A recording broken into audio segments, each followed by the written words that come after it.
साथियों, सभी साथियों को नमस्कार, राधे राधे। बिल्कुल मैं मूलचंद प्रजापति आपके बीच में हाजिर हो चुका हूं भारतीय इतिहास विषय को लेकर। साथियों, यह मैं आज बात कर रहा हूं स्पेशली उन लोगों के लिए जो अग्निवीर भर्ती परीक्षा की तैयारी कर रहे हैं, जो साथी आर्मी की तैयारी कर रहे हैं और जिनका पेपर है 17 तारीख को। तो साथियों, 17 तारीख जो पेपर आपका होने वाला है उसके लिए अपन साथियों भारतीय इतिहास से जो महत्वपूर्ण प्रश्न बनने वाले हैं उनके ऊपर पहले चर्चा करेंगे। ऐसा करके साथियों अपन पूरा का पूरा विथ थ्योरी में अपन बात करें, विथ व्याख्या की बात करें। मैं आपको हर एक टॉपिक जो जीके में आपके लिए लगता है, जीके और जीएस में, वो हर एक टॉपिक आपके लिए कवर करवाने वाला हूं। तो लगातार आप सभी साथी मेरे साथ जुड़े रहें और लगातार आप सभी साथियों को जोड़ भी लें। इसके बाद अपन एमसीक्यू प्रश्न जो साथियों होते हैं आपके, हाँ, उन प्रश्नों के ऊपर भी चर्चा करेंगे। वन लाइनर प्रश्न भी अपन चर्चा करेंगे। तो सबसे पहले साथियों अपन बात कर रहे हैं प्राचीन भारत का इतिहास, तो इसके ऊपर अपन चर्चा करें साथियों। इसमें देखो पहला फैक्ट है साथियों ऐतिहासिक काल। देखो ऐतिहासिक काल की बात करें साथियों कि मनुष्य ने जिस काल में घटनाओं का कोई लिखित विवरण उद्धृत नहीं किया उसे प्राग ऐतिहासिक काल के रूप में अपन जानते हैं। साथियों यहाँ पर ऐतिहासिक काल गलती से लिख दिया, इसे क्या है, प्राग ऐतिहासिक काल यहाँ पर होना चाहिए था, ठीक है ना। तो साथियों मनुष्य ने जिस काल में यानी किसी भी प्रकार का कोई लिखित विवरण नहीं मिलता है उसे प्राग ऐतिहासिक काल कहते हैं। यानी इतिहास का भी प्राग ऐतिहासिक काल जिसमें कि कोई लिखित अपने पास जानकारी नहीं है। साथियों भारतीय प्राग ऐतिहासिक काल के मुख्य रूप से 3 वर्गों में से विभाजित किया गया है। जो प्राग ऐतिहासिक काल साथियों जिसके अपने को कोई भी लिखित साक्ष्य प्राप्त नहीं हुए उसे अपन ने कितने भागों में डिवाइड किया, उसे अपन ने 3 भागों में डिवाइड किया साथियों। कौन कौन से युग की बात कर रहा हूं मैं? पाषाण युग की बात कर रहा हूं मैं, कांस्य युग की बात कर रहा हूं मैं, लोहा युग की बात कर रहा हूं। साथियों कितने युगों में डिवाइड किया गया है? 3 युगों में डिवाइड किया गया है। और साथियों इसमें जो अपन सबसे पहले बात करें जो पाषाण काल है, यानी साथियों जो पहला काल है, इस पाषाण काल को भी 3 भागों में विभाजित कर दिया। पूरा पाषाण युग, मध्य पाषाण युग और नव पाषाण युग। साथियों 3 भागों में डिवाइड किया है। पूरा पाषाण काल का मतलब साथियों एक ऐसा काल है जिसमें पत्थरों के औजार बहुत बड़े बड़े बनाए जाते थे, और मध्य पाषाण काल जिसमें पत्थरों का औजारों का आकार थोड़ा छोटा हो गया, और नव पाषाण काल जिसमें बिल्कुल सुगठित और नुकीले हथियार पत्थरों के बनाए जाते थे। ऐसे काल को अपन ने क्या कहा है साथियों? ऐसे काल को अपन ने कहा नव पाषाण काल कहा है। तो बिल्कुल साथियों लगातार आप मेरे साथ जुड़े रहिए। अगला देखो साथियों, ज्ञानी मनुष्य होमो सैपियंस का प्रादुर्भाव जो है इस धरती पर आज से लगभग 30 या 40 हजार वर्ष पूर्व माना जाता है साथियों।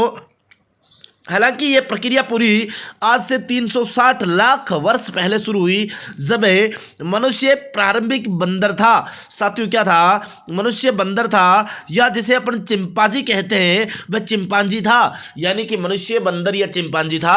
और 360 लाख वर्ष पहले धरती पर पहली बार साथियों मनुष्य के रूप में जिस बंदर को देखा गया वह साथियों प्राइमेट कैटेगरी थी। कौन सी कैटेगरी थी? प्राइमेट कैटेगरी थी। साथियों देखो मैं आपको पूरी कैटेगरी समझाता हूँ थोड़ी सी, देखना इधर है साथियों। इस धरती पर सबसे पहले मानव की प्रादुर्भाव जो आपकी कैटेगरी वो प्राइमेट। इसके बाद साथियों होमिनीड आई। कौन सी नीड आई? अरे होमिनीड आई। फिर साथियों होमिनोइड आई। कौन सी आई? होमिनोइड आई। इसके बाद साथियों रामापिथेकस आई। फिर ऑस्ट्रेलोपिथेकस आई। फिर साथियों होमो श्रेणी आई जिसमें होमो इरेक्टस, होमो हैबिलियस और होमो सेपियंस, यानी आधुनिक मानव जो आज से 30 से 40 हजार वर्ष पहले जो इस पृथ्वी पर आए उन्हें अपन ने साथियों होमो सेपियंस का। और आपको पता होना चाहिए कि वर्तमान के मनुष्य का नाम भी साथियों वैज्ञानिक नाम क्या है? होमो सेपियंस के नाम से अपन जानते हैं। तो साथियों अभी तक भी आपने हमारे इस चैनल को सब्सक्राइब नहीं किया तो चैनल को साथियों सब्सक्राइब कर ले, बेल आइकन के घंटे को प्रेस करते हुए आप लाइक वाला बटन को जरूर दबा देवे। साथ ही साथ साथियों आप हमारे टेलीग्राम चैनल पर विजिट कर सकते हैं। जीके विद मूलचंद सर नाम से आपका टेलीग्राम चैनल रहेगा, तो वहां पर भी आप साथी विजिट कर सकते हैं। साथियों आपके एग्जाम में इससे बाहर कोई प्रश्न नहीं जाने वाला है, ये मैं आपसे वादा करता हूं 100% साथियों। आप देख सकते हो मुझे गज डिफेंस एकेडमी के ऊपर पढ़ाते हुए, आप मुझे देख सकते हो। तो साथियों लगातार आप मेरे साथ जुड़े रहिए। देखो साथियों अगला क्या कह रहा है कि मनुष्य ने सबसे पहले तांबे का प्रयोग प्रारंभ किया। इसके द्वारा बनाया जाने वाला प्रथम औजार कुल्हाड़ी था, जिसका प्राप्ति स्थल अतिरंपकम था, जो कि आपके साउथ में पड़ता है। दक्षिणी भारत की बात करें साथियों वहां पर पड़ता है। तो साथियों देखो मनुष्य शुरुआत में धातु की बात करें तो सबसे पहले तांबा धातु का प्रयोग करता है। हालांकि साथियों पत्थरों के औजार शुरुआती दौर में बनाए गए, लेकिन साथियों तांबा धातु की बात की जाए तो सबसे पहले तांबा का प्रयोग किया गया, और तांबा से निर्मित साथियों प्रथम औजार जो है वह कुल्हाड़ी था। कौन सा औजार बनाया साथियों? कुल्हाड़ी बनाया है। अब देखो साथियों पूर्वी पाषाण काल की बात करें, यानी पाषाण काल को भी साथियों 3 भागों में आपने डिवाइड किया। तो उस पूर्व पाषाण युग के मनुष्य की आजीविका का मुख्य जो आधार है साथियों, वह शिकार था। यानी कि मानव अपनी आजीविका चलाने के लिए, अपने पेट को पालने के लिए साथियों क्या किया करता था? शिकार का कार्य करता। और मानव के अंदर स्वयं की सुरक्षा हेतु निवास बनाने की प्रवृत्ति का विकास नवपाषाण काल में हुआ है। बात समझ में साथियों क्या कहना चाह रहा है इस लाइन में? इस लाइन में कहना चाह रहा है कि मानव जो है वो प्रारंभिक काल की बात करें, यानी ऑस्ट्रेलोपिथेकस कैटेगरी तक की मैं चर्चा करूं, वहां तक मानव घुमक्कड़ था। इसका कोई स्थायी निवास नहीं था। वो जंगलों में रहता था, कंदमूल खाता था और अपना जीवन यापन कर लेता था। लेकिन नवपाषाण काल के आते आते मानव ने अपना स्थायी निवास शुरू कर दिया। मानव ने गुफाओं का विकास करना शुरू कर दिया। मानव ने कुटिया बनानी शुरू कर दी और मानव एक स्थायी निवास करने लग गया था। यानी इससे पहले की बात करूं तो इससे पहले मानव का कोई स्थायी निवास नहीं हुआ करता था। यानी देखो साथियों, अगला फैक्ट क्या कह रहा है कि मनुष्य के द्वारा सबसे पहले जो कुत्ते को पालतू बनाया गया। साथियों देखो, आजकल भी साथियों कुत्ता पालतू है। हालांकि अपन सिंधु घाटी सभ्यता जब पढ़ेंगे साथियों, तो वहां अपन बात करेंगे कि मानव ने सबसे पहले कुत्ते को पाला। और साथियों वर्तमान में भी मानव किसको पालता है? कुत्ते को। हालांकि वैदिक सभ्यता का आते आते लोगों ने गाय पालने को बढ़ावा दिया साथियों, बहुत तगड़ा बढ़ावा दिया था। तो आपको पता होगा। तो साथियों आपसे सीधा पूछा जाए कि बताओ मानव का सबसे पहला पालतू पशु कौन सा है? तो वह डॉग है। डॉग साथियों कुत्ता है, ध्यान रखना। साथियों अग्नि का आविष्कार पूरा पाषाण युग में। देखो साथियों ये बात यहाँ पर गलत लिखी हुई है। कैसा गलत लिखी हुई मैं साबित करता हूँ आपके सामने। साथियों अग्नि का आविष्कार नहीं, अग्नि से लोग परिचित कौन से काल में हुए?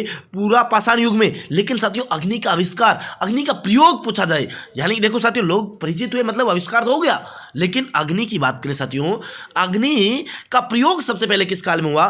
तो वह साथियों नवपाषाण काल में होगा। जबकि अग्नि का आविष्कार पूरा पाषाण युग में मानव के द्वारा किया गया था और पहिए और कृषि का आविष्कार साथियों नवपाषाण युग में हुआ था और अग्नि का प्रयोग भी नवपाषाण युग में हुआ था।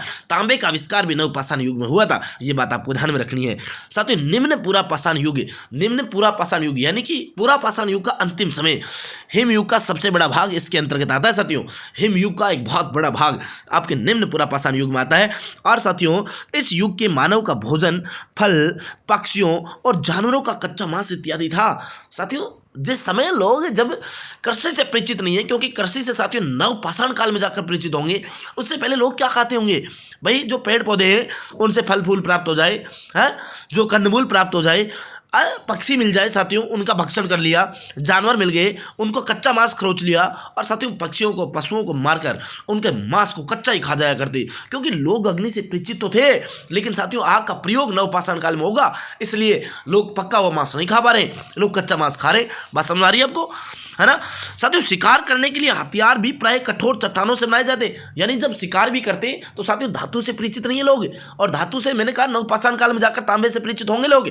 और साथियों अब तक पत्थरों से औजार बनाए जा रहे हैं पूरा पाषाण काल में, है मध्य पाषाण काल में।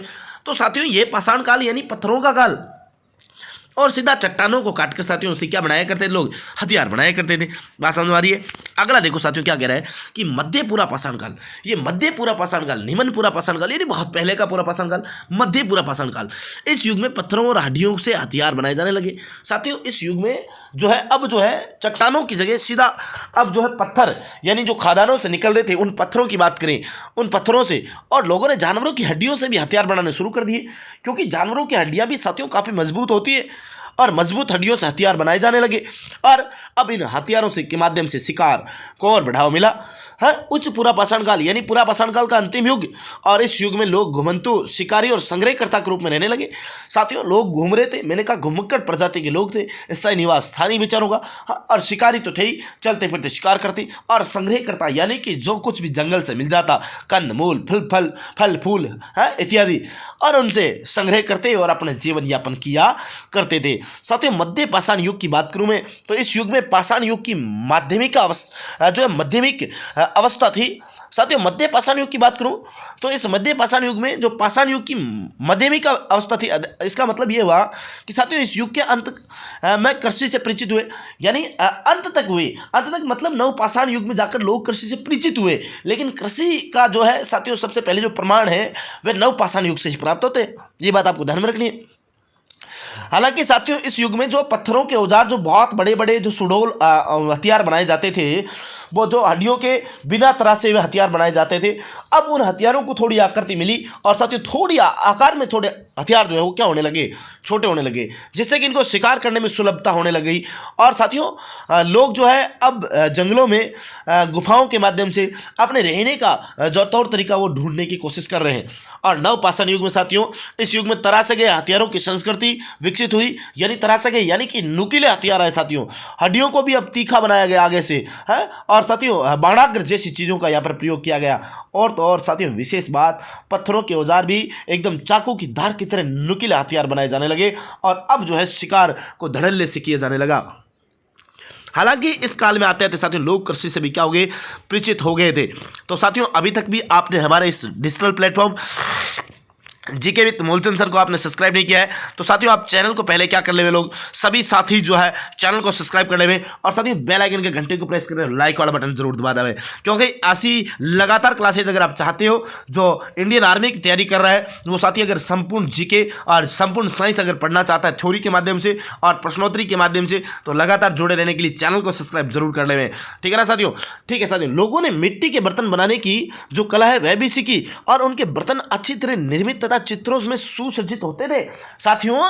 यानी कि देखो अपन मृदभांड की जब चर्चा करते हैं कि प्राचीन समय से मृदभांड प्राप्त हुए, मिट्टी के बर्तन प्राप्त हुए, अब वो बर्तन बहुत अच्छी तरह से निर्मित करने लगे लोग और उनके ऊपर सुसज्जित चित्र भी बने होते थे, चित्रावलियां भी बनी होती थी और उन्होंने पत्थरों के घर्षण से आग को उत्पन्न करने की कला सीख ली और चक्के का निर्माण भी इस युग का एक महत्वपूर्ण खोज थी।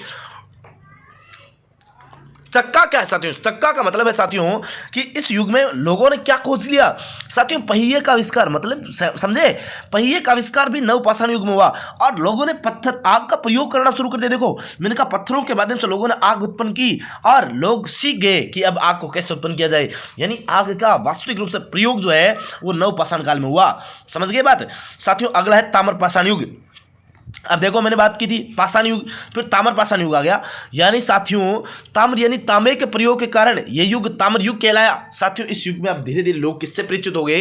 तांबा से परिचित हो गए और अर्थव्यवस्था का आधार कृषि कार्य, पशुपालन, शिकार और मत्स्य पालन था। अब देखो साथियों चेंज हो गई चीजें, पहले शिकार पर सब कुछ डिपेंड था लेकिन अब कृषि कार्य भी होने लगे, पशुपालन भी होने लग गया और शिकार जैसी चीजें तो अभी भी हो रही है और मत्स्य पालन, मछली पालन भी होने लग गया। तो यह अर्थव्यवस्था के मुख्य आधार बन गए। साथियों अगला देखो, अगला बड़ा महत्वपूर्ण फैक्ट आया साथियों, क्या कह रहे हैं? ताम्रपाषाण युग के लोग आहार के लिए पशुओं का शिकार करने लगे, यानी आहार के लिए यानी खुद के खाने पीने के लिए साथियों किसका शिकार? पशुओं का शिकार होने लगा और उन्होंने दुग्ध पदार्थों के लिए मवेशियों को नहीं पाला, वह पशुओं का न तो दूध निकालते थे और न ही जुताई में प्रयोग करते थे। साथियों इसका मतलब ये नहीं कि आपने देखा पशुपालन कर रहे हैं, उनको कोई मतलब नहीं था कि पशु दूध दे रहे हैं नहीं दे रहे हैं, वो पशुपालन दूध के लिए नहीं किया करते थे साथियों और वो ना ही जुताई में प्रयोग करते, यानी बैलों का पालन कर रहे हैं। इसका मतलब ये कतई नहीं था कि वो खेत जोतने के लिए बैल का प्रयोग कर रहे हैं, हल जोतने के लिए पशुओं का खेत में काम मिलेंगे ना। उनका प्रमुख टारगेट था कि पशुओं का पालन किया जाए और उनको शिकार के रूप में, अपने आहार के रूप में काम में ले लिया जाए, खाने पीने के काम में ले लिया जाए। बात समझ रहे हो ना साथियों? इस युग में कांस्य और पत्थर के हथियारों का प्रयोग न लाए जाते थे, प्रयोग नहीं, इस युग में साथियों कांस्य और पत्थर के हथियार प्रयोग में। देखो पत्थरों के औजार तो पाषाण काल से चले आ रहे हैं और साथियों कांसा यानी कि अब कांस्य युग चल रहा है, ताम्र युग चल रहा है, तो कांस्य के हथियार है। अब लोगों ने देखो साथियों, अब लोगों ने स्वयं के रहने के लिए घरों का निर्माण कर सुव्यवस्थित जीवन जीना भी शुरू कर दिया है, यानी कि अब लोगों ने स्थायी निवास, बात करें साथियों नवपाषाण युग में आते आते लोगों ने क्या कर दिया है?